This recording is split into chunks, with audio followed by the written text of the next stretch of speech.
Hello friends, welcome to SSC coaching centre. दोस्तों, आज के वीडियो में मैं आपके लिए वेन डायग्राम के क्वेश्चन लेकर के आया हूं जो कि बहुत इंपॉर्टेंट है।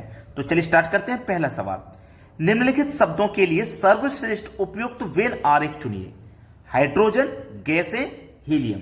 तो मैं आपको समझा देता हूं। हाइड्रोजन एक गैस है, ये बात आप जानते हैं, और हीलियम भी एक गैस है। तो और ये क्या है? ये गैस है। तो देखिएगा, आपके पास जो आरेख बनेगा सबसे पहले तो गैस का बनेगा, जो कि ये वाला है गैस का। गैसों का ये आरेख बन गया। अब इसी गैस के अंदर सभी गैसें आएंगी, इसी गैस के अंदर सभी गैसें। तो हाइड्रोजन भी एक गैस है, वो आ गया, और हीलियम भी एक गैस है, ये भी आ गया। ये दोनों अलग अलग गैसें हैं। हाइड्रोजन एक अलग गैस है, हीलियम एक अलग गैस है, तो ये दोनों अलग अलग रहेंगे। ठीक है, और ये आएंगे किसके अंदर? गैस के ही अंदर आएंगे। तो इस तरीके की आकृति आपको कहां मिलेगी? सी ऑप्शन में। सी ऑप्शन प्रश्न का बिल्कुल सही जवाब है।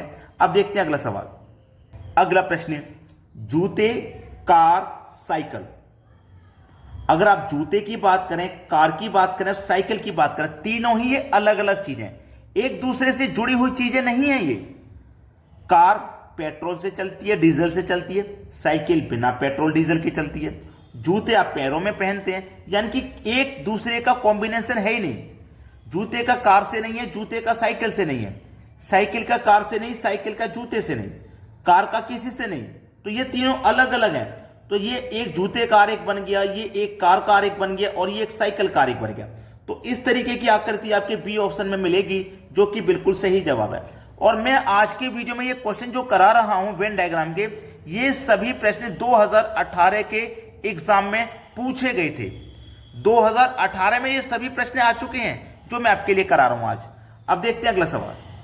अगला प्रश्न है कपड़े, फॉर्मल, कैजुअल। अब देखिए, जो कपड़े हैं वो फॉर्मल भी होते हैं और कैजुअल भी होते हैं। जैसे मैं आपको एक एग्जांपल समझा देता हूं। मैं यहां पे लिखता हूं आपके पास उत्तर प्रदेश। ठीक है, ये मैंने क्या लिखा? उत्तर प्रदेश लिख दिया शॉर्टकट में। उत्तर प्रदेश क्या है? भारत का एक राज्य है, और उत्तर प्रदेश लिख दिया मैंने। उसके बाद मैं लिखता हूं आगरा। ठीक है, उसके बाद मैं लिखता हूं मथुरा। ठीक है, ये दोनों क्या है? उत्तर प्रदेश के अंदर ही आते हैं। ये आगरा एक जिला है, मथुरा भी एक जिला है, लेकिन ये दोनों जिले कहां पे आते हैं? उत्तर प्रदेश में आते हैं। तो जो सबसे पहले आरेख बनेगा वो उत्तर प्रदेश बनेगा, और उत्तर प्रदेश में ही आगरा आता है, ये आगरा जिला हो गया। मथुरा आता है, ये मथुरा जिला हो गया। तो इस तरीके की आकृति बनेगी, बिल्कुल सेम। कपड़े फॉर्मल भी होते हैं और कैजुअल भी होते हैं। तो सबसे पहले जो आरेख बनेगा वो किसका बनेगा? कपड़े का बनेगा, कपड़े का। और कपड़े का बनने के बाद कुछ कपड़े फॉर्मल भी होते हैं, कुछ कपड़े कैजुअल भी होते हैं, दोनों अलग अलग होते हैं। तो इस तरीके की आकृति बन जाएगी। मतलब पहला ऑप्शन हो जाएगा सवाल का बिल्कुल सही जवाब। सभी को समझ में आ गया? चलिए अब देखते हैं अगला प्रश्न। अगला प्रश्न है, बहुत इंपॉर्टेंट सवाल है ये। सब्जियां, भोजन, गोभी। ठीक है, सब्जियां, भोजन, गोभी है। अब देखो, सबसे जरूरी बात तो यह है, कोई सी भी सब्जी हो, कोई सी भी सब्जी हो, चाहे गोभी दिया गया, चाहे आलू कह देता, गाजर कह, कुछ भी कह देता यहां पे। ठीक है, वो क्या हो जाता? वो सब्जियां ही तो हो जाती। लेकिन जितनी भी सब्जियां हैं ये किसके अंदर आती हैं? भोजन के अंदर आती हैं। आपका कोई भी खाना हो उसे भोजन ही कहा जाता है। ठीक है, तो जितना भी खाने हैं आपके भोजन के अंदर आएंगे। तो सबसे पहले जो आरेख बनेगा वो भोजन का बनेगा। ये भोजन का है। ठीक है, ये भोजन का आरेख है। अब भोजन के अंदर आ जाएंगी सब्जियां। भोजन के अंदर क्या आ जाएंगी? सब्जियां। ये सब्जियों का आरेख है। ठीक है, भोजन के अंदर आ गई सब्जियां। अब सब्जी के अंदर आएंगी अलग अलग सब्जियां। सब्जियां आ गई ना, इसमें सभी सब्जियां शामिल हैं। ठीक है, अब सब्जी के अंदर उसने बोला गोभी। तो ये जो गोभी किसके अंदर आएगा? ये सब्जी के अंदर ही तो आएगा, सब्जी के अंदर आएगा गोभी। ठीक है, तो इस तरीके की आकृति चेक कर लीजिए किस ऑप्शन में मिलेगी? सी ऑप्शन में। ये बिल्कुल सही जवाब हो जाएगा। अब देखते हैं अगला सवाल। अगला प्रश्न है गणित, भौतिक, रसायन। ये तीनों क्या है भाई? आप अच्छे जानते हैं कि तीनों ही सब्जेक्ट हैं। गणित एक अलग सब्जेक्ट है, भौतिक एक अलग है, और रसायन एक अलग सब्जेक्ट है। तो ये तीनों अलग अलग सब्जेक्ट हैं। गणित का भौतिक से कोई रिलेशन नहीं, गणित का रसायन से कोई रिलेशन नहीं, रसायन का भौतिक से कोई रिलेशन नहीं। तो ये तीनों ही अलग अलग सब्जेक्ट हैं। जैसे ये गणित हो गया, ये भौतिक हो गया, और ये रसायन हो गया, तीनों अलग अलग हैं। तो इस तरीके की आकृति आपको किस ऑप्शन में मिलेगी?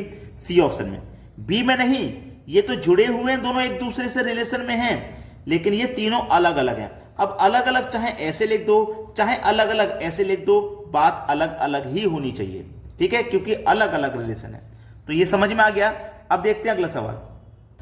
अगला प्रश्न है पक्षी, मछली, मुर्गा। बहुत अच्छा सवाल दिया गया है ये वेन डायग्राम का, इसमें बच्चा बहुत कंफ्यूज होगा। पक्षी का मछली से कोई रिलेशन नहीं है, पक्षी का मछली से कोई रिलेशन नहीं है, लेकिन पक्षी का मुर्गा से रिलेशन है, क्योंकि मुर्गा एक पक्षी होता है कि नहीं। तो ये मैं सबसे पहले आरेख किसका बना लूंगा, पक्षी का। पक्षी में मुर्गा भी आता है और भी चिड़िया है, मतलब बहुत सारे पक्षी आते हैं, चाहे वो मुर्गा हो चाहे कुछ और भी हो, लेकिन यहाँ पे मुर्गा दिया गया तो मुर्गा जो है पक्षी के अंदर आ जाएगा। अगर कबूतर दिया गया वो भी एक पक्षी है तो वो भी पक्षी के अंदर ही आ जाता। चिड़िया दिया जाता वो भी पक्षी के अंदर आ जाता। तो जो भी आपको दिया गया है वो पक्षी के अंदर ही आ जाएगा, तो पक्षी के अंदर आ गया मुर्गा। और जो मछली है उसका मुर्गा से या पक्षी से कोई रिलेशन नहीं है, वो बिल्कुल अलग रहेगा। तो ये हो गया हमारा पक्षी, पक्षी के अंदर आ जाएगा मुर्गा और मछली बिल्कुल अलग है, इनसे कोई रिलेशन नहीं है। तो इस तरीके की आकृति देखो बी ऑप्शन में है, ये बिल्कुल सही जवाब है आपका। समझ में आया ना। अब देखते हैं अगला सवाल। अगला सवाल है दृश्य, कल्पना, मानसिक प्रक्रिया। देखिएगा ये जो मानसिक प्रक्रिया दिया गया ना, मानसिक प्रक्रिया का आरेख सबसे पहले बनेगा, क्योंकि अगर आपकी मानसिक शक्ति ठीक है तो आप सभी काम अपने मानसिक तरीके से ही करते हो। बिना सोचे समझे आप कोई काम कर सकते हो, बिना मानसिक रूप से आप कोई काम कर सकते हो, नहीं कर सकते। आपको मानसिक रूप से ही सारे काम करने होते हैं।